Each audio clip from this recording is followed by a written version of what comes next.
Salut et bienvenue sur ce tutoriel sur le header. Header en tête de ton site. Est-ce que tu le fais avec WordPress ou est-ce que tu le fais avec le theme builder de Divi? J'adore le theme builder de Divi. Pour le header, je suis assez partagé, ça va dépendre des cas. Pour moi, le header natif de WordPress fait le boulot dans pratiquement tous les cas, mais pas tous non plus. Aujourd'hui, tu peux vraiment modifier pas mal de choses dans ton header. Tu peux centrer, tu peux avoir le logo dans ton menu, tu peux avoir un effet d'apparition, tu peux avoir le menu en plein écran qui vient apparaître par-dessus.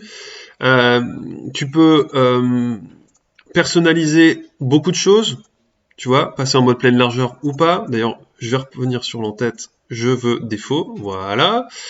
Barre de menu primaire, moi, j'aime pas trop la pleine largeur. Je cache pas l'image du logo, je peux modifier la hauteur, je peux modifier les polices, je peux modifier pas mal de choses, l'arrière-plan, etc.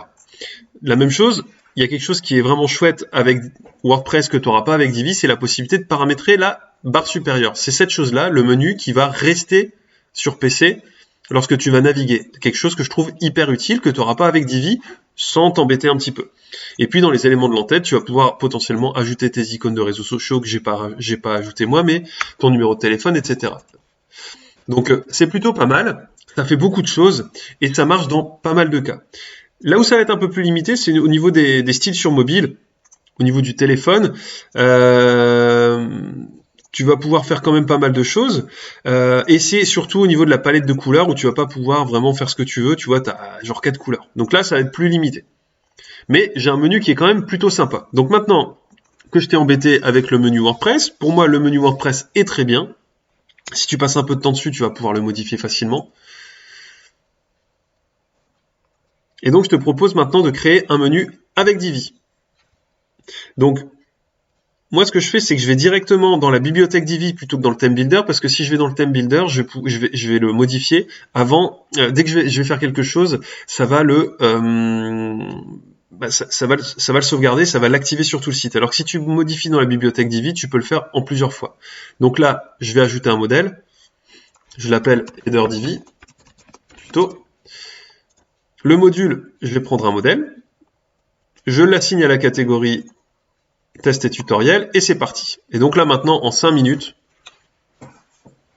allez, peut-être un peu plus, je vais faire un header qui est plutôt pas mal. Donc je construis à partir de 0 sur le front-end.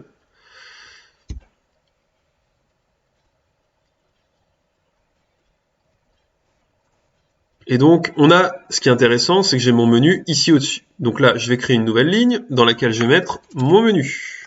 Voilà. Dans mon menu, je vais mettre mon logo en PNG, ce qui va me permettre d'avoir de la transparence. En fond, je retire le fond. Je ne veux pas de fond, moi. Hop, j'ai pas de fond sur mon élément. OK. Donc là, j'ai un logo qui est très gros, du texte qui est très petit.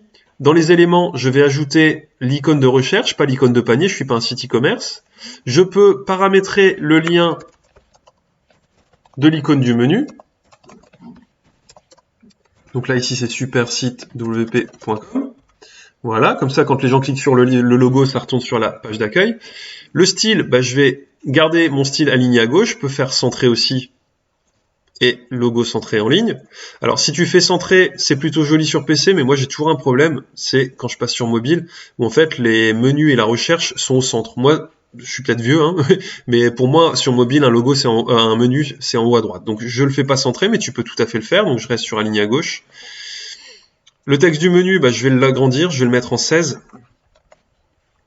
Je vais le mettre en noir et en majuscule. Et ce que je vais faire aussi, c'est que je vais le mettre en semi-gras. Voilà. Donc là, tu vois, c'est toujours pas top, hein. Mais on avance. Ensuite, lien du menu déroulant. Alors là, c'est qu'on va passer en mobile. Hop là. Donc, j'active le couleur de menu. Couleur du texte du menu déroulant, je peux le changer. Le lien, je vais le mettre en bleu. Arrière-plan de mon menu mobile, je peux potentiellement, tu vas mettre un petit fond gris. Donc ça, par exemple, WordPress va pas te permettre. WordPress, ça va être tout l'un ou tout l'autre. Donc là, je vais légèrement le griser. Voilà. Couleur de texte du menu, je vais le laisser noir. Mes icônes, je vais pouvoir modifier la couleur et la taille. Donc le panier, je l'ai pas. L'icône de recherche, je la mets en noir. Mon menu, je vais le mettre en bleu pour qu'il soit bien visible. Le panier, j'ai pas. L'icône recherche, je vais la mettre en 20 pixels. Et le hamburger, je vais le mettre même en 35. Voilà, je trouve que c'est pas mal. Ensuite, je vais pouvoir modifier mon logo. Alors à ce niveau-là, je vais modifier surtout tout ce qui va être les bordures, etc. Donc là, moi, ça m'intéresse pas trop. C'est si je veux le faire ressortir, des choses comme ça. Bon, moi, je suis vraiment pas fan, mais tu peux t'amuser autant que tu veux. Ce que tu ne pourras pas faire avec WordPress en natif. Et puis, surtout, je vais modifier la taille de mon logo. Et moi, ce que je fais pour modifier mon logo, c'est la hauteur maximum du logo où je mets 65 pixels. Voilà. Et donc là, tu vois, tu commences à avoir des choses qui se ressemblent un peu. C'est vrai que sur mobile, c'est peut-être mieux. Avec Divi. Voilà. Je sauvegarde. Là, on a clairement un problème au niveau de la dimension. Donc je vais réduire ma taille. Hop.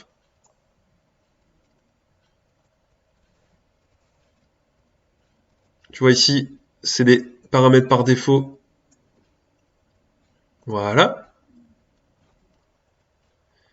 Et donc maintenant, ce que je peux faire potentiellement, c'est venir jouer avec une couleur de fond. Je vais mettre un gris. Voilà. Donc là, tu vois, j'ai mon menu qui est gris. L'onglet recherche.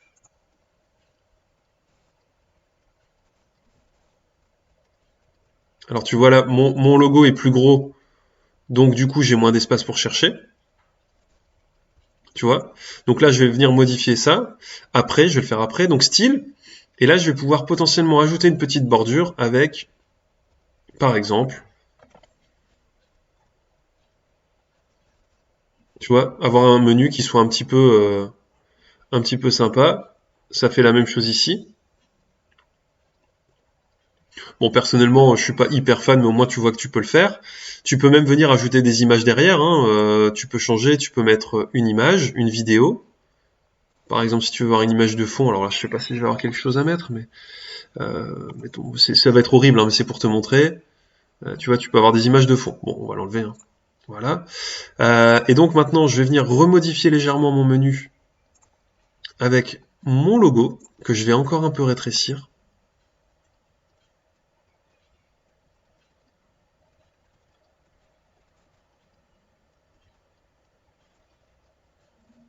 Je vais le mettre en 60 maximum.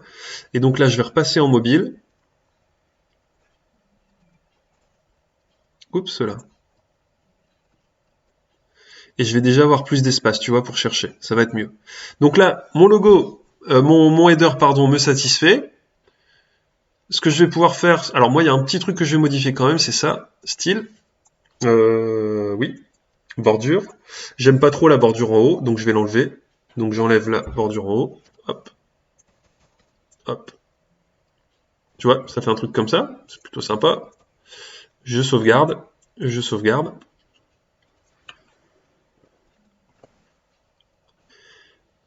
Je quitte le Visual Builder.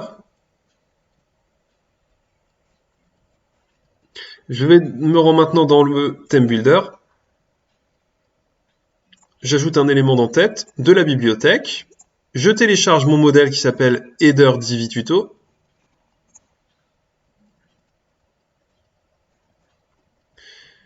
Je sauvegarde les changements. Et donc je me rends sur mon site maintenant. Pouf. Et tu vois, c'est là où c'est tout rigolo, c'est que j'ai été trop large, trop gros au niveau du style, et donc, tu vois, sur PC, c'est pas tip top. Je vais passer sur mobile pour te montrer un petit peu. Qu'est-ce que ça dit? Sur mobile, par contre, bah, ça fait le boulot, c'est plutôt pas mal. Donc ce que je vais faire maintenant, c'est que je vais retourner hop, sur mon en-tête globale et je vais le modifier. Alors là, si tu vas voir, ça va être relativement rapide, hein. Je vais modifier mes éléments ici.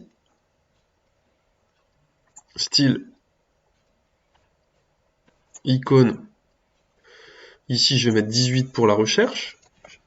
Hop. Voilà. Mon logo, je vais le laisser comme ça parce que je trouve que c'est pas mal en l'état.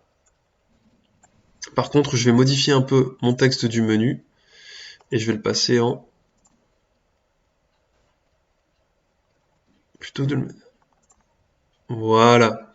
Je vais pouvoir même leur augmenter un petit peu de taille. Hop. Valider. Je quitte le Visual Builder, sauvegarder et quitter. Donc tu vas avoir un petit jeu d'ajustement forcément. Hein. Enregistrer. Je rafraîchis. Donc forcément en mobile ça va pas beaucoup modifier. Et par contre cette fois-ci j'ai tout ici.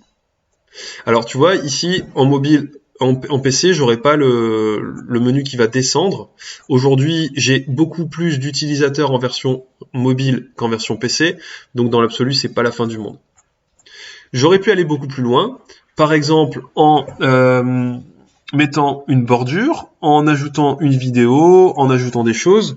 C'est pas l'objectif aujourd'hui. L'idée c'était de te montrer comment faire un header avec Divi. Je vais de nouveau comparer en mobile. Je trouve que c'est vraiment chouette, donc je vais le laisser comme ça. Voilà, j'espère que ce tuto t'a été utile. Donc vraiment, comme je te le disais, tu peux faire un header avec Divi, tu peux aussi garder ton header avec WordPress. Les deux font largement le boulot. Je pense que dans la plupart des cas, c'est pas vraiment nécessaire d'en faire un, mais par contre, si tu as un site qui est vraiment orienté visuel, si tu as un site qui est vraiment, que tu as envie de faire quelque chose d'assez personnalisé, bah à ce moment-là, le header Divi peut être vraiment chouette. Voilà, j'espère que cette vidéo t'a été utile, et puis je te dis à une prochaine sur Super Site WP. Salut!